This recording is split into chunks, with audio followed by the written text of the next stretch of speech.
Third thing that I want you to focus on, and this is where we start getting into the good stuff that's really relevant to most people, the NAICS codes. The NAICS codes are the codes that are standardized with it by the U.S. government, Canada, and Mexico, and it's the classification for businesses and industries, right? So this is how you classify your business. You can go to the NAICS codes website, and then you input the work and service that you do. And then what will happen is the system will render a business or a NAICS code that applies to your business. So if my NAICS code is 54175, that could be the NAICS code for PR. It could also be 54987. That could be my NAICS codes for marketing.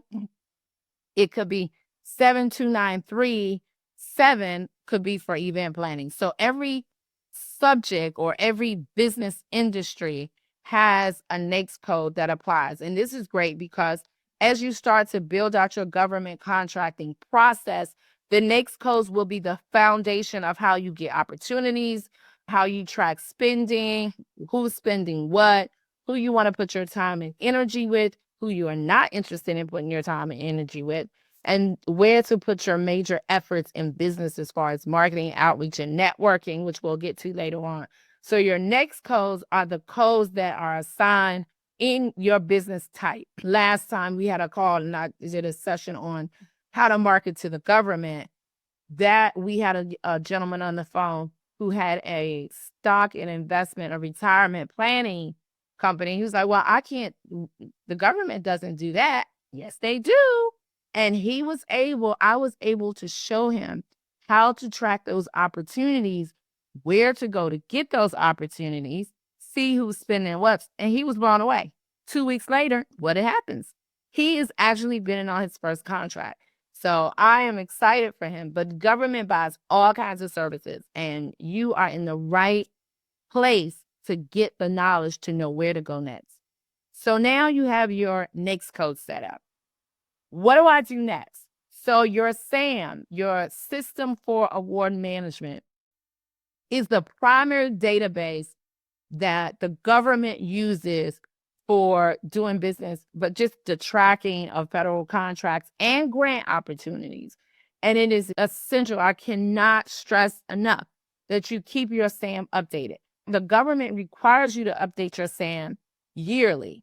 Let me tell you, I got into a pickle a few years ago without updating my SAM. Could not get paid, could not get contract awards. You do not want to play with your SAM update. So make sure that you update your System for Award Management, your SAM. Consistently check it out, update it. Your business address needs to be connected and updated. Why? Because SAM connects to Dun and Bradstreet. Your DNB number is directly connected to SAM. Now, the government did some kind of switch a few years ago where they no longer use DNB to update addresses and update information. Prior to that change, what would happen is you update it in Dun and Bradstreet, it would automatically update in like 2 hours to an hour. It's not done that way anymore. It's done more manually now through the government, probably because of a lot of the fraud and things that are going on. The government is insisting that you get your money, so the process requires a lot more work on the government to really verify. And the verification process is not to be trifled with. When I tell you that, what I mean is if you have 700 Pennsylvania Avenue, Southeast Washington, D.C., 2003 on your business license, and you put in SAM, 700 PENN, you abbreviate, Avenue, Southeast, it's not going to go through. So you have to make sure that all your information is accurate. If it's spelled out here, you want to spell it out on the business license because people are now looking to make sure the information is accurate because they don't want you to have your money stolen. And so in SAM is where you would go to get that information, to update that information, to set up your account so you can start doing your business with the government, and also to make sure that you update that SAM consistently. The government says once a year. I think it's worth you doing twice a year, every 6 months. You update your bank account information, yes, in SAM.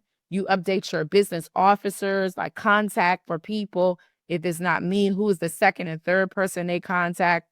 You put any kind of certifications, whether you're a veteran-owned firm, woman-owned firm, 8A-owned firm, all of that information is updated in SAM. And that is key because the government uses SAM to pull data reports on how much business in this NAICS code went to an 8A company, how much business in this NAICS codes or in this state went to a VA company. So you always want to keep it updated and you want to make sure it's accurate as much as possible. Once you update your SAM or start your SAM or register your SAM, what you will receive in SAM is MPIN. The MPIN is what they call the Marketing Partner Identification Number. It is unique. It is a secure password that is assigned to your entity, but it's provided through SAM and it's provided during the setup process. The MPIN is essential because if you do need to call SAM, if you have any questions, they're always going to ask you for your MPIN. So you want to make sure that throughout that registration process, you know what your MPIN is. Save it somewhere that's secure because you don't want people calling, making adjustments to a bank account information using your MPIN and it doesn't come to you, it goes to someone else. So make sure you keep it secure. The next thing I want to go through is really important, your cage code. Your cage code is also important because if you're seeking to do business with the government, and we do a lot of business with the DoD, the cage code is going to be your primary code number that the government likes to have. It's good for tracking business, for tracking contracts and any activities through your company is the cage code. So these are the core aspects of what you want to have set up for your business before you actually start doing business with the federal government.